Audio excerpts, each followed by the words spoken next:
It's days like this that make you glad to be dead. Oh, yes, sir. Glad to be dead.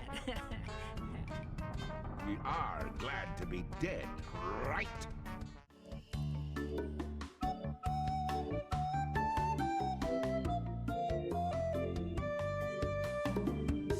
Pirates are cool. I don't think that's a controversial opinion. There's a reason pop culture has never been able to shake the image of swashbuckling rogues living free on the open ocean. Sure, real pirates are scary wait, I'm still in the first minute. Sure, real pirates are scary mother frickers, who should probably be a tad less lionized in media.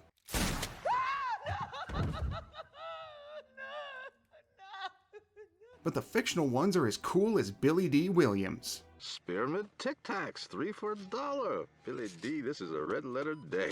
But what if, instead of leaning into that coolness for the main character of our adventure game, we make him a lovable goober who couldn't intimidate a mouse? Well, then we'd have Guybrush Threepwood, mighty pirate and star of the Monkey Island series. Way back in 2023 when I was getting footage for my video on Gabriel Knight, Sins of the Fathers, which you should totally check out after this one, I only meant to get enough for the few points I'd outlined in my script which used the Secret of Monkey Island Special Edition as a point of comparison. Then Monkey Island did what it always does to me and sucked me into its oddball version of the Caribbean.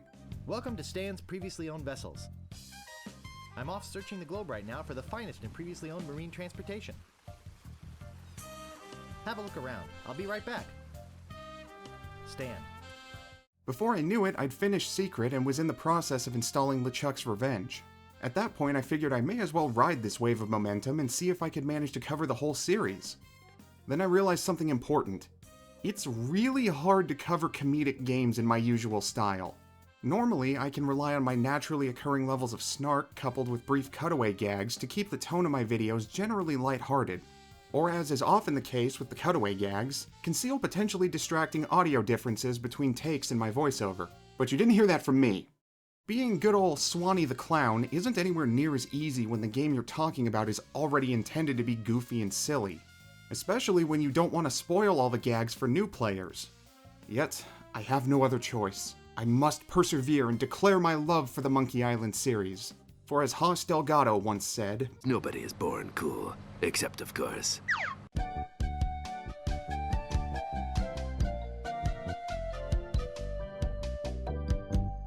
To start us off, I decided it was best to do The Secret of Monkey Island and Monkey Island 2 LeChuck's Revenge together as one video, both because they're the only ones to receive HD remakes, as well as the fact that these two form the core canon of the series. Future installments would kinda go all over the place in terms of continuity, but we'll walk that plank when we come to it. Let's begin with the game that started it all, The Secret of Monkey Island. Originally released in 1990 by LucasArts, back when they still went by Lucasfilm Games, The Secret of Monkey Island is the brainchild of Ron Gilbert, who had previously worked as the co-lead designer on Maniac Mansion. And where Maniac Mansion had taken cues from 80s teen comedies and 50s B-movies, Gilbert decided that his next game would take inspiration from classic swashbuckling tales, specifically citing the novel On Stranger Tides as being a huge inspiration. Said book would later go on to be slandered by a Pirates of the Caribbean movie nobody asked for. It shouldn't be possible to produce a film nobody wants to see when you have Ian McShane as motherfucking Blackbeard, but you found a way, Disney. Though Ron Gilbert wasn't alone in crafting Monkey Island as we know it today. Recognizing that he needed help to bring his vision to life, Gilbert enlisted the aid of future adventure gaming icons in their own right, David Grossman and Tim Schafer, to help him write the story. Grossman and Schafer, whom Gilbert credits for around 2/3 of the writing in The Secret of Monkey Island, elevated Monkey Island from being just another offbeat LucasArts adventure in the vein of Maniac Mansion, to being the bedrock of what would come to be seen as the house style of LucasArts. Witty dialogue, strange imaginative settings, and the thing responsible for 99% of arguments between Sierra and LucasArts fans, a focus on story over challenge, to the point of rarely including failure states. Regardless of what Sierra diehards thought about the concept, I hate it. I don't like it. It was clear that Gilbert and his team had struck gold as The Secret of Monkey Island would go on to be a minor hit in the US and a colossal success in Europe on both PC and Amiga. Its success would help establish LucasArts as a genuine challenger to Sierra's throne, further entrenching itself 2 years later with an enhanced CD-ROM version that even saw release on Sega CD and the FM Towns home computer system. And today I learned that Western-made games actually came out on Japanese computers. I don't know why I thought they didn't, but I did. This CD version would be the way I first played The Secret of Monkey Island, just about 1 or 2 years before a remastered Special Edition was announced by LucasArts. Special Edition? Why does that sound ominous when the name Lucas is involved? Oh, right. Man, it's such a shame that there's nothing like a despecialized edition or 4K editions named after the years the original trilogy were released. Truly, a tragedy. The nice thing about this special edition is that you can toggle between the remastered and original visuals. What's that? I should play through the game twice so that I have the most possible footage in both art styles? No, please, don't make me play my favorite adventure series of all time even more. I couldn't possibly handle the strain. Boy, is he laying it on thick. We begin our journey deep in the Caribbean, as young Guybrush Threepwood arrives on Melee Island, trademark, in the hopes of becoming a mighty pirate. But in order to be accepted as a true pirate by the important-looking pirates in the next room, he must complete The 3 trails. 1. Master the sword by defeating Carla, the sword master of Melee Island, trademark. 2. Master the art of thievery by stealing an idol from the governor's mansion. 3. Master treasure hunter-y by uncovering buried treasure. And 4. Ask this nice gentleman here about Loom. You mean the latest masterpiece of fantasy storytelling from Lucasfilm's Brian Moriarty? Why, it's an extraordinary adventure with an interface of magic. Stunning, high-resolution 3D landscapes, sophisticated score and musical effects, not to mention the detailed animation and special effects, elegant point-and-click control of characters, objects and magic spells. Beat the rush! Go out and buy Loom today! Dude, I am so sorry to tell you this, but it has been like 20 years and I still have not played Loom. Please don't hate me. In the course of his quest to become a mighty pirate, Guybrush will meet all sorts of wacky characters. From Meat Hook, the muscle-bound pirate with a talking tattoo. Say hello, Roger. Hello, Roger. To the mysterious voodoo lady, owner of the vaunted rubber chicken with a pulley in the middle. I sense the guilt of stealing my chicken grows. To the used ship dealer Stan and his magical plaid shirt. Sure, think it over. I don't want you to feel pressured or anything. Bye now.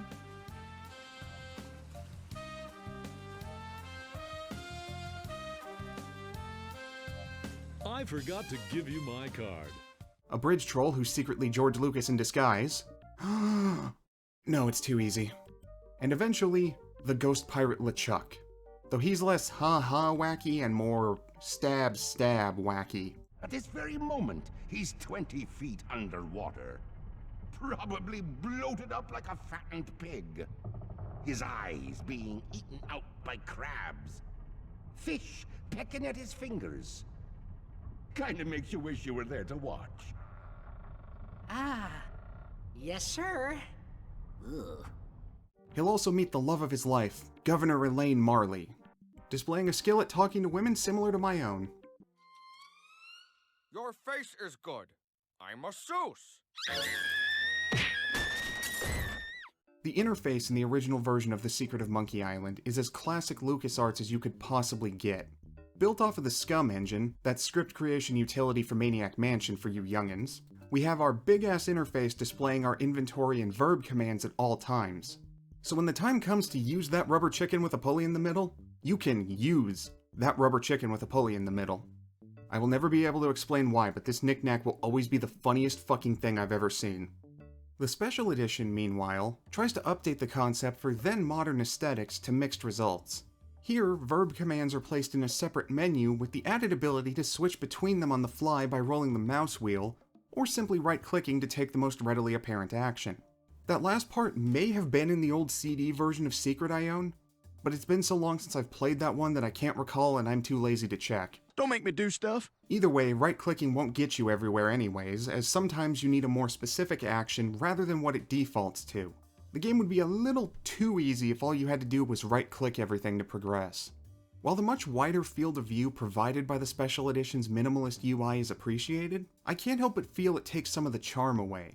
Then again, I'm the guy who likes leaving Doom's big chungus of a UI up even when I can go for a much cleaner look these days. While a mild inconvenience at best, it is a little annoying to have to open a separate menu or memorize the order the commands go in when you roll the mouse wheel.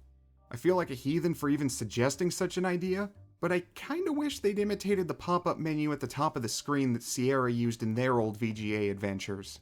All they'd need to do is flip where it's at down to the bottom instead for a proper scummy feel. Still seems wrong praising Sierra over LucasArts. I will do such terrible things. Roughly around the same time as he would have been working on Monkey Island, Ron Gilbert wrote an interesting article for the Journal of Game Design titled "Why Adventure Games Suck," proving that clickbait headlines existed long before there were clicks to bait. In it, he details what he considers to be bad game design present in adventure titles of the time, and his philosophy for how to build a better adventure. Though Gilbert himself admits in the 2004 blog post archiving this article, which I've linked in the description, that after 15 years of further experience, he was no longer sure how many of his own points he agreed with anymore. It's a great peek into the mindset which led to the creation of The Secret of Monkey Island. For me, it's the live and learn point that epitomizes why I've always preferred the LucasArts approach. I can't tell you how many times I've tried playing the likes of King's Quest, Space Quest, Police Quest, or even Pussy Quest, where my playthrough comes to an abrupt halt because I'm so terrified that I've done something wrong and need to start over that I'm not having any fun. If your adventure game is going to kill me, I'd rather it be in a dramatic moment where the threat of death is clearly present than simply because, we needed another death scene. It's the difference between being strangled to death by Michael Dorn and Gabriel Knight because I'm trying to infiltrate a dangerous cult ceremony, versus dying on the first screen of King's Quest 1 because I stepped 1 pixel in the wrong direction. Mr. Dorn, I just want to say what an honor it is to be throttled by you. Truly, today is a good day to die. LucasArts adventures, on the other hand, if it's even possible to die in the game to begin with, almost require you to go out of your way to die. Like here, where Guybrush will only drown after 10 minutes as a belated punchline to an offhanded remark at the start of the game. They also often require you to deliberately break the game before you can find yourself in an unwinnable situation. I find it to be a very freeing experience which allows me to focus on the adventure itself and experiment with puzzle solutions without the looming fear that I screwed up hours ago and won't find out until it's too late to go back and fix it. Not everyone feels the same, obviously. There's a reason that the Sierra and LucasArts rivalry existed in the first place.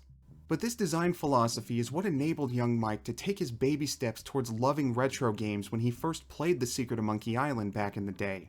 I can guarantee if this game had been designed with the older philosophy of throwing the player headfirst into the deep end, then I wouldn't be talking about Monkey Island today. Hell, I might not even be making videos on old games at all were it not for Guybrush Threepwood, Mighty Pirate. Alright, which one of you smartasses just muttered something about that being the better timeline? Just how core The Secret of Monkey Island is to my love of old video games does mean that I'm not sure I can objectively assess the quality of its puzzles. Even though this was actually the third Monkey Island game that I played after beating Escape and Curse. Yes, I almost played this series in reverse order, I'm a weird guy. I'm pretty sure that I've beaten Secret more times than any of the other Monkey Islands. So I know so much of this game by heart that the vast majority of puzzle solutions feel totally natural to me. Though I still always wind up forgetting something obvious, like the second mug to pour the grog into so I have the time to get it to the jail. Point is that I'm just going to fanboy over this game if I don't consciously restrain myself. So I'll just use this early puzzle as an example of Monkey Island's general puzzle logic and sense of humor. Drawing the ire of Melee Island, trademarks, corrupt sheriff Fester Shinetop, Guybrush finds himself tied to the heavy idol he got from the governor's mansion and thrown off the pier to drown. As I said earlier, you have 10 whole minutes to figure out how to escape this predicament. However, all of the numerous sharp cutting implements littering the seabed are just a hair's breadth out of reach. So what do? You pick up the idol and walk out of the water. I damn near died laughing when I first figured this out. This is the general concept behind the best puzzles across the Monkey Island series. Preying on the adventure game mindset to search for a more convoluted answer, only to hit you with a comically simple solution. I'd call Monkey Island a parody of adventure gaming in general, but that would undermine how genuinely great of adventure games they are in their own right. Yes, I'll even defend Escape, or at least the PS2 version. But we've got 2 more games after this before kicking that hornet's nest. Beyond the puzzles, The Secret of Monkey Island also figured out a clever and fitting way around the need to implement an actual combat system for sword fights. Drawing inspiration from the back-and-forth quipping during duels in classic Errol Flynn movies, sword fighting in Monkey Island's version of the Caribbean requires a witty repartee to match your sword skills. Thus, we have insult sword fighting. In order for Guybrush to prove himself, he must learn a litany of insults and their proper responses in order to throw his opponent off their groove. Admittedly, the process itself can feel a bit grindy as you hope your latest foe's randomly chosen dialogue provides you with a new insult or the counter to said insult, but the insults themselves are amusing. You fight like a dairy farmer. How appropriate. You fight like a cow. Thanks in no small part due to being written by Ender's Game author and intolerable jackass Orson Scott Card. Yeah, seriously. That's such a weird connection, isn't it? Advent Rising, Shadow Complex, Secret of Monkey Island. One of these is not like the others. It's Advent Rising. Moving on to the visuals, and I have nothing bad to say about the original version. This is some peak pixel art, and the detailed portraits for certain conversations only add to the charm. It strikes a very Disney-esque balance between realism and cartoony that I feel is the best demonstration of how one would adapt the Pirates of the Caribbean ride into other mediums. You best start believing in ghost stories, Miss Turner. You're in one. Oh yeah! You cannot convince me that Curse of the Black Pearl didn't take cues from Monkey Island. Jack Sparrow and Will Turner are basically Guybrush divided into two characters. Elizabeth is a worse version of Elaine because Keira Knightley has all the charisma of uncooked spaghetti, and Barbossa is just flat out LeChuck. What are you looking at? Back to work. That's not even getting into how similar the plot beats of both Secret and Black Pearl are, and okay, I admit it, I'm just stalling so I don't have to talk about the Special Edition's visuals. The Special Edition's art style isn't bad per se. In fact, I think it would be right at home with the later games in the series. But it was after Ron Gilbert left to form Humongous Entertainment, a company I definitely need to talk about at some point, that Monkey Island took on a more out-and-out cartoony aesthetic. Again, I love Curse and Escape, but those games were made with bright color palettes and exaggerated character designs in mind. The Secret of Monkey Island has plenty of silly moments, sure, but it contrasts its absurdities with a fairly grounded aesthetic that makes that silliness stand out all the more. Basically, the later games are the Spaceballs to the first game's Young Frankenstein. Hand me that candle, will you?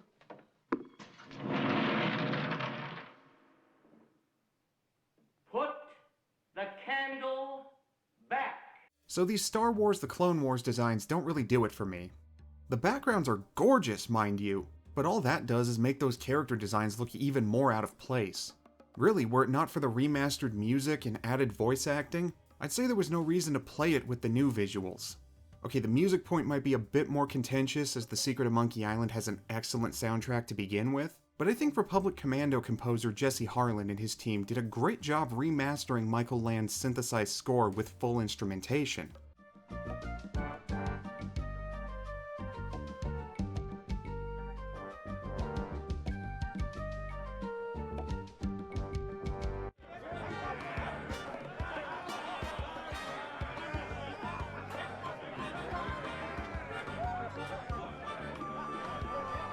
Fun fact, it was Michael Land's frustration with the sound software LucasArts was using at the time that led to the development of the iMuse system they'd use after Secret. Love the MIDI versions of classic Star Wars tunes that you can hear in the likes of Dark Forces or X-Wing and TIE Fighter? You can thank Monkey Island. Back on topic, it's the voice acting that totally justifies this remaster. Even if we didn't have the main cast from the later games reprising their roles, we're looking at a LucasArts voice cast here. That means we've got the likes of Roger L. Jackson, no relation to Samuel, Jess Harnell, Rob Paulson, and Cam Clark, who unexpectedly is playing against type as Meat Hook. I told you, I don't have the time to show you any more tattoo tricks. But it is that familiar core cast reprising their roles that seal the deal. Earl Bowen's LeChuck is perfect as always. With years of planning almost destroyed by my death, I'm not taking any chances now. Then we have Alexandra Boyd coming back to the series as Elaine after being replaced by Charity James in Escape. While I think her replacement did a fine job, Stop daydreaming and make yourself useful! There's no denying that Boyd has Elaine's sugar and ice personality down pat. Why do you want to be a pirate? You don't look like one.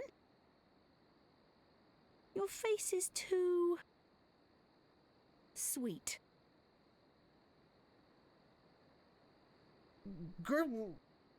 I see. Well, you're obviously not in the mood for idle chit-chat, are you? Something she demonstrates even better in 2. Stan not being voiced by Pat Penny would just be weird. Cross that bridge when we come to it. Even if she didn't have added credit with me after the first Gabriel Night, Leilani Jones is unquestionably the true voodoo lady, and it's a mystery to me why she wasn't brought back for Tales. So, my mind-reading skills tell me it is your future you are interested in. Are you certain this is something you really wish to know? And of course, we have the best Guybrush a man could ask for, Dominic Armato. Why, that's the second biggest monkey head I've ever seen. I find it no exaggeration to say that Dominic Armato is Guybrush Threepwood. Try as I might, I can't conceive of anybody else who could embody the character any better. I'm Guybrush Threepwood, and I'm a mighty pirate. In a way, I'm sort of glad there never wound up being an animated Monkey Island film, because there's no way that any major studio would allow Armato to reprise the role. Let's be honest, if it happened these days, there's a 9 in 10 chance he'd be voiced by Ben Schwartz. I already have to process Dewey Duck and Sonic the Hedgehog sounding the same. I don't need Guybrush in the same boat. If you have to make a pun, at least make a good one. Armato's ability to flip that switch between undeservedly confident and hapless everyman is always a delight. And his performance feels so natural with the dialogue here that it's hard to believe he wouldn't voice Guybrush until 97. I've always found it strange how few roles he's had outside of this series, most of them just being other LucasArts games. Notably voicing the greatest pod racer to ever live, I see Ben Quadraneros from the Twin System. In both Episode 1 Racer and its agonizingly underrated sequel Racer Revenge. But we'll have to table the Star Wars talk for the moment as we move on to the story. The Secret of Monkey Island is not a deathly serious tale. I think that's been well established by this point. It's certainly been a struggle not to simply turn this video into a highlight reel of the game's best jokes. But don't take that to mean that it doesn't have a solid story to form the backbone of all the funny haha moments. The straight-faced way Secret presents many of the ridiculous aspects of its own setting is to its advantage. Of course, we get plenty of moments of Guybrush remarking on the absurdities, and the fourth wall may as well not exist in this series, yet the Secret of Monkey Island never stops in place to look at the viewer and go, "Isn't this stupid?"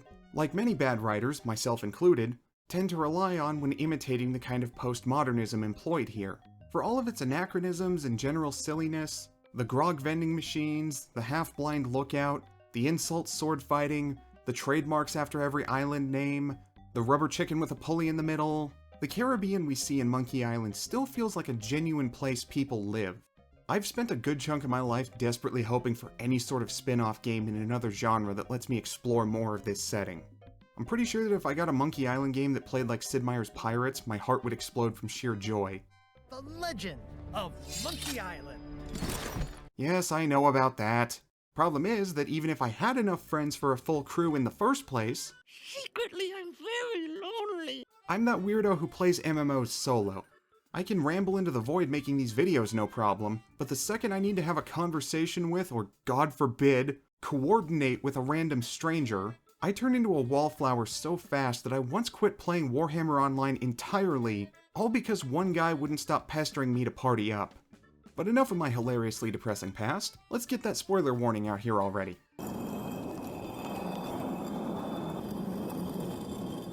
Spoilers for The Secret of Monkey Island from here on. If you'd like to experience the story for yourself first, skip ahead to my conclusion here. After Guybrush has completed the 3 trials, he learns that Governor Marley has been kidnapped by the ghost pirate LeChuck, who had been masquerading as Sheriff Shinetop in order to get her to lower her guard. Pulling together a ragtag crew of the island's, well, they were available. Guybrush sets out to save the woman he loves and whom he has known for all of 5 minutes. That's when I knew it was true love. And it goes about as well as you'd expect, what with this motley crew of pirates who were available, and Guybrush's 0 days of experience as a captain of his own ship. In the span of a single chapter transition, his crew have decided that they don't care all that much about rescuing the governor and just want to cruise the Caribbean. And even after Guybrush uses a voodoo spell to speed them along to their destination, the crew are no help, forcing him to take drastic measures and reach Monkey Island, trademark, with the power of Looney Tunes logic.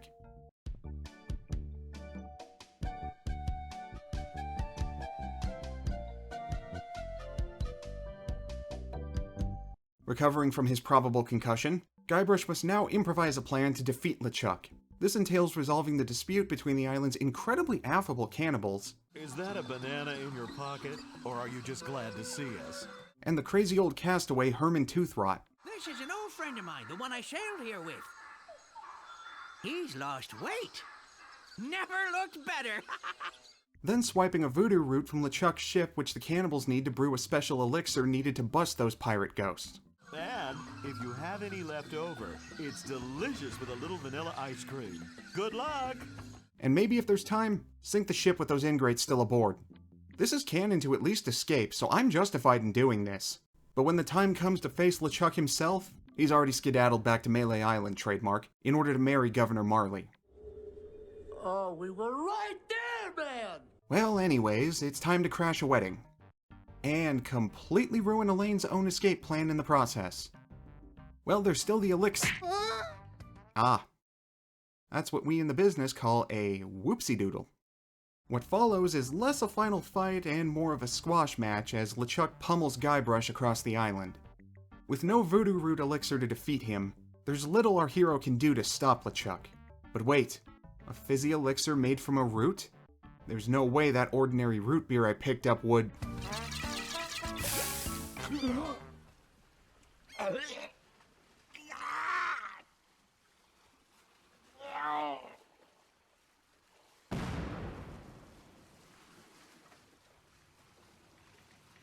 After that whole underwater puzzle, I really should have seen that coming. Before we fade to black, Guybrush leaves us all with some words of wisdom. Never pay more than $20 for a computer game. A what? I don't know. Not sure why I said that.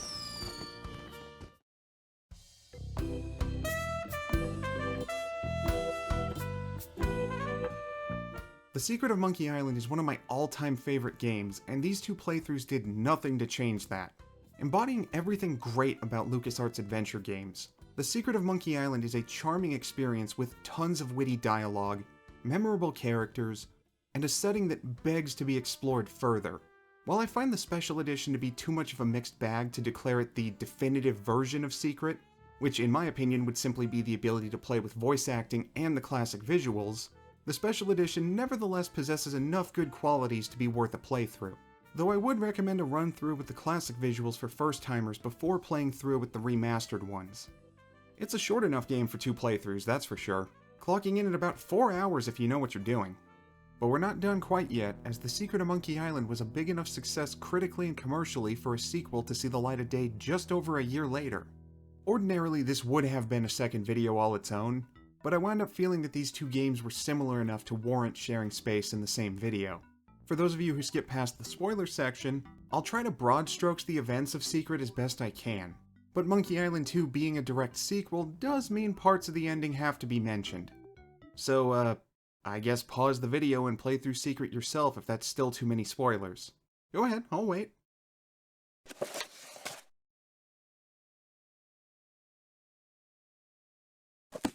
See? I told you it was a great game, didn't I? We return to the Caribbean sometime after Guybrush's defeat of the ghost pirate LeChuck with our now bearded hero in a real pickle. How did you get into this mess? It's kind of a long story. Oh, that's okay. I've got time. Well, it all started on Scab Island. Some of my admiring fans had pressured me into telling my LeChuck evaporating story once again. And with the framing device firmly established, we flash back to when Guybrush first arrived to Scab Island, sadly not trademarked, in search of the fabled treasure of Big Whoop. Big Whoop, wanna fight about it? And unlike many sequels, we start off absolutely loaded thanks to the riches he earned after defeating the ghost pirate LeChuck. By the way, has Guybrush told you that he's the one who defeated the ghost pirate LeChuck? Oh no, not this story again. Okay, just checking. But as we all know, a fool and his money are soon parted. Bumbling into one Largo Legrand, first mate of LeChuck back when there was no ghost in the name The Ghost Pirate LeChuck, who mugs Guybrush faster than you can say, "Look, a 3-headed monkey!" To make matters worse, Largo has set up a one-man Largo embargo on the island to prevent anyone from leaving. Well, it's not really an embargo. It's a tax on ships coming or going. But it's a huge tax that no captain on this island can afford. Including Dread. That fool Largo doesn't know when to stop. He can't take more from us than we have. Robbed of his wealth and whatever tiny shred of dignity he ever possessed, Guybrush enlists the aid of the Voodoo Lady, who has conveniently relocated her international House of Mojo to Scab Island in order to get back at Largo and return to searching for Big Whoop. But once he's finally able to make the necessary voodoo doll and seems to have Largo on the back foot, Guybrush makes the critical error of showing Largo the still wriggling ghost beard of LeChuck. Let me see that. Boy, it is alive! We've been looking for a living piece of LeChuck for years! Now we can bring him back to life! Okay, so Guybrush helped revive the greatest terror the Caribbean has ever known, all because he couldn't stop bragging, but... I got nothing. Anyone? There's only one way to say this. You messed up. You blew it. You goofed. Thank you, Jedi Bob. Terrified of LeChuck's revenge, oh hey, that's the subtitle, Guybrush once again consults the Voodoo Lady, who tells him that he must continue his search for Big Whoop, as it contains the means to escape LeChuck for good. For good. For good. For good. Hey, we're getting in a rut. But in order to find the treasure, he'll need to recover the 4 pieces of the map used by the last people to search for Big Whoop, which have been scattered across the Caribbean. Fortunately, at least one of the pieces should be easy to get since it belonged to Elaine's grandfather. You didn't screw up the sure thing you had with her, right, Guybrush? Boy, we haven't been like this since, well... Since I quit my job and moved away without leaving a forwarding address? This is gonna be tougher than I thought. Gameplay in Monkey Island 2 hasn't changed too much since the first game. It's a point-and-click adventure after all. There's only so much you can do differently. Rather, it's simply on a grander scale compared to the first game. Instead of 3 trials, we have 4 map pieces spread across different islands. And while I didn't stop to count them, it sure felt like there were way more puzzles along the way. That broader scope certainly has its appeal, but personally, I'm not the biggest fan of having to bounce between the islands in order to solve several of those puzzles. What I liked about the 3 trials in Secret was being able to focus on one trial at a time, with any progress made in the other 2 feeling incidental to my current goal. Having to go between multiple locales instead of merely different spots on the same island seems to trigger some block in my mind that made it harder to figure out what I needed to do. And then there was that stupid waterfall puzzle. At one point on Fat Island, you need to get past a waterfall. In order to do so, you need something that will let you adjust the pipes controlling the flow. At no point would it ever occur that you need to go back to Scab Island, stick a banana on Jojo the Monkey's metronome in order to hypnotize him, then shove the monkey into your coat, go back to the pipes, and use the hypnotized monkey to turn the bolt. Get it? You turned him into a monkey wrench. Thinking quickly, Dave constructs a homemade megaphone using only some string, a squirrel, and a megaphone. Moments like this make it feel as if Monkey Island 2 is more concerned with making difficult puzzles, even if it makes them nonsensical in the process. Sure, it's an amusing pun if you know what a monkey wrench is, and I'm not even sure how common of a term that is outside of the US beyond being the title of a Foo Fighters song and an extremely underrated animated series. But the journey to get to that pun stifles most of the amusement. I believe I've said this in one of my Gabriel Knight videos, but memorable adventure game puzzles tend to provoke one of 2 reactions. Why didn't I think of that? And why would I ever think of that? Monkey Island 2 suffers more from the latter than its predecessor ever did, and is one of the main reasons I could never muster the energy to beat the game before this video. Which does suck, as this is otherwise an excellent entry. The visuals are even better than they were in Secret, with an added grittiness to match the story's darker tone without losing the series' trademark charm. And its special edition has seen a drastic improvement, striking a near-perfect balance between its stylized successors and the more realistic look of the first 2 games. Unlike with Secret, I can actually recommend the special edition of Monkey Island 2 without any caveats. To top it off, those who prefer the pixel art but want voice acting won't have to choose this time around, as they added an option to enable voices with the classic visuals. When it comes to the music... Okay, I once again have too hard of a time separating my nostalgia for Secret aside to call it better in Monkey Island 2, but I can't deny that having the iMuse system this time around enabled a much richer sound.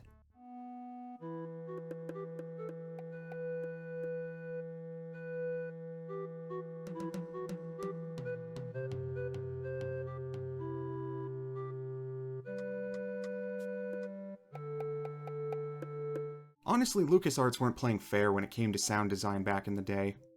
Ironically though, they still had trouble when it came to musical ambitions, as the team's desire to have a soundtrack which adjusted dynamically to what was happening on screen caused massive headaches. It got to the point that they had to bring on 2 extra staffers just to work on this one tiny aspect. And of course, when they got it working in time for release, next to no one even noticed. With the special edition, we once again have Jesse Harlan and his team, this time taking a break from Chronicles of the Edgelord, The Force Unleashed 2, to remaster the soundtrack to similarly excellent results as the first time around.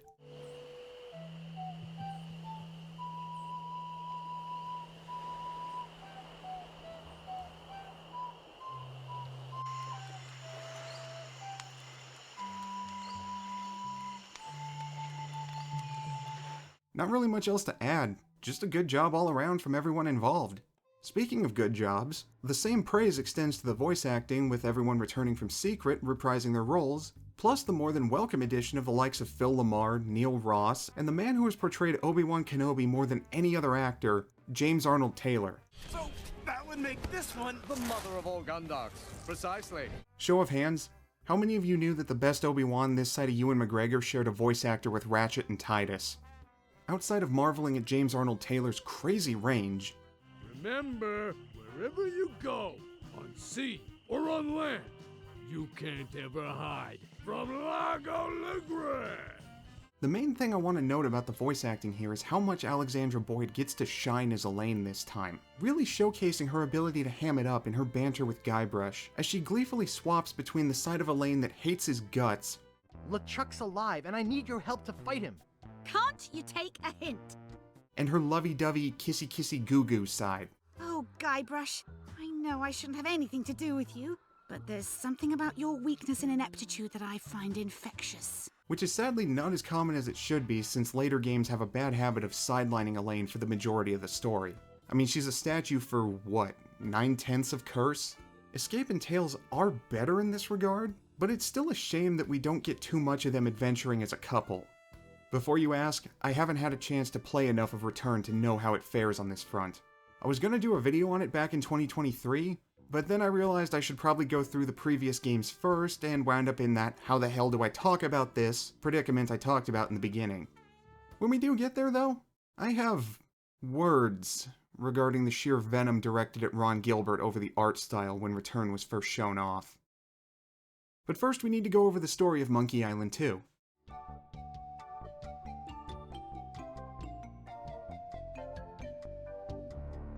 Deep in the Caribbean, hidden by an endless storm, lies LeChuck's fortress. As I said a bit ago, we have a noticeably darker story this time around. Not enough to dampen the jokes or ridiculous moments, mind you, just that there's a far more serious edge beneath the surface. LeChuck was treated as a threat in Secret, but more akin to the threat of a Saturday morning cartoon villain with an appearance that wouldn't be out of place on Scooby-Doo. Here, he's a rotting corpse who's every bit as ruthless and murderous in his dogged pursuit of Guybrush as you would expect a notorious pirate to be.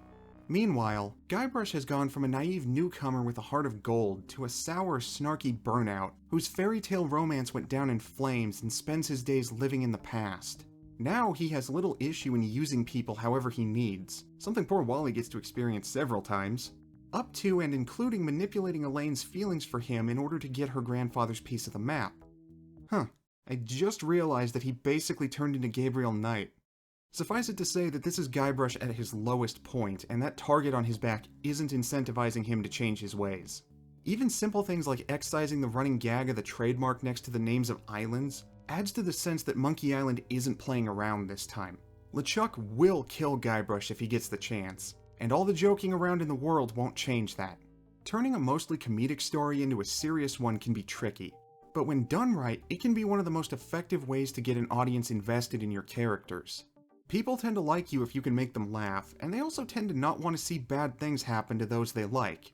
It's what helped make Gravity Falls so captivating as the underlying mysteries were slowly unraveled. Not to mention countless other shows I love which apply similar techniques. And in the case of Monkey Island 2, I think it more than sticks the landing. Even in spite of my preference for the wackier side of Monkey Island, I have to admit that, from a writing standpoint, Monkey Island 2 has the most compelling story in the series. It may be closer to sensible Chuckle Monthly than Mel Brooks in terms of humor, but the game makes up for that in spades with its narrative, to the point that I'd rather leave it up to you, the viewer, to experience for yourself. Well, aside from the ending, which I desperately need to ramble about. So go ahead and get back out here, boys. Ow. Skip ahead to my conclusion here if you don't want Monkey Island 2's ending spoiled for you. Okay, so it's not just me, right? The final fight with LeChuck is pure agony. Initially, him sadistically toying with Guybrush by painfully warping him all about the place is appropriately stressful and terrifying. However, that fear and stress swiftly turned into frustrated annoyance for me. You have to quickly run about grabbing what you need to defeat him before he finds you and teleports you to another random spot, and there's no telling how quickly he'll reach you. Sometimes you'll warp in only for him to enter the room before you even get control back. Even after giving up on trying to do it myself and just following a guide, it still took forever. And we get to the ending. I am your brother. No, that's not true. That's impossible.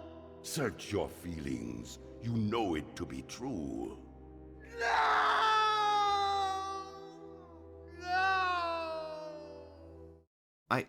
What? Why are we doing Empire all of a sudden?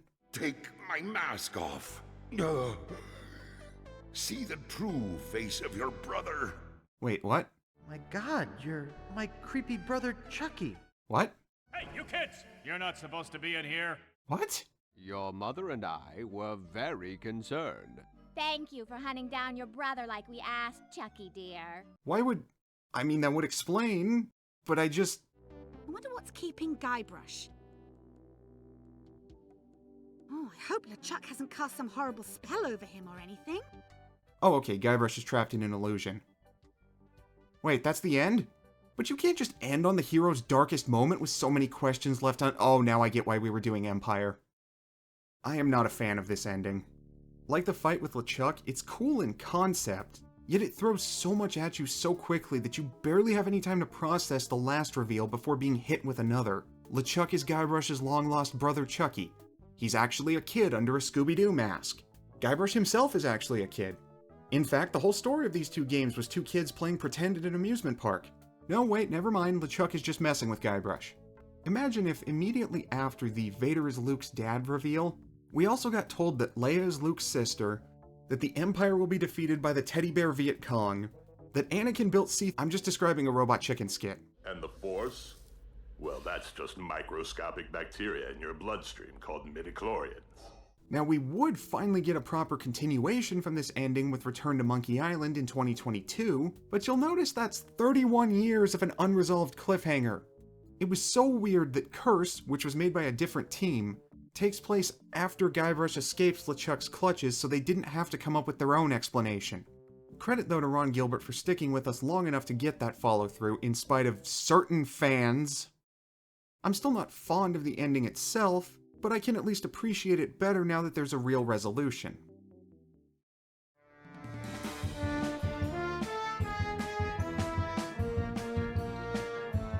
Monkey Island 2 LeChuck's Revenge takes the bold step of going in a much darker direction than its predecessor, and succeeds greatly in the attempt.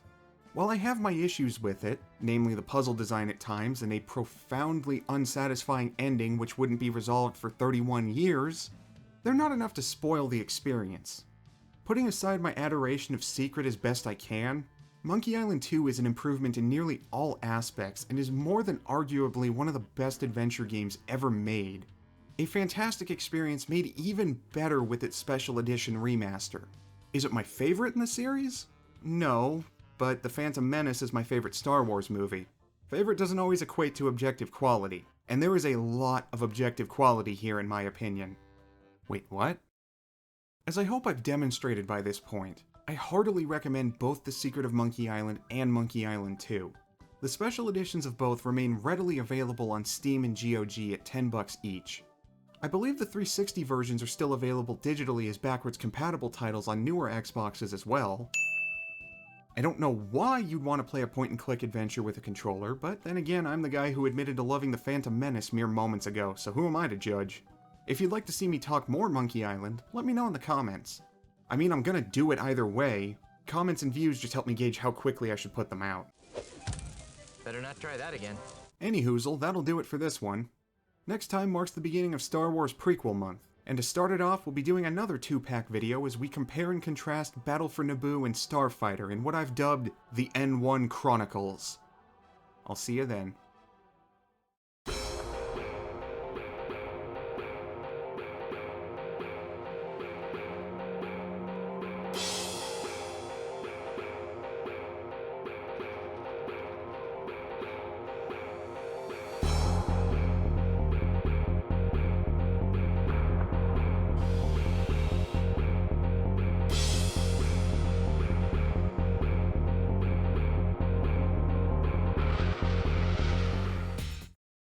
Hi, I'm Dave the Barbarian. And this is my peculiar scaly chum, Faffy. I'm sure many of you are wondering why I tied a squirrel to a megaphone. Well,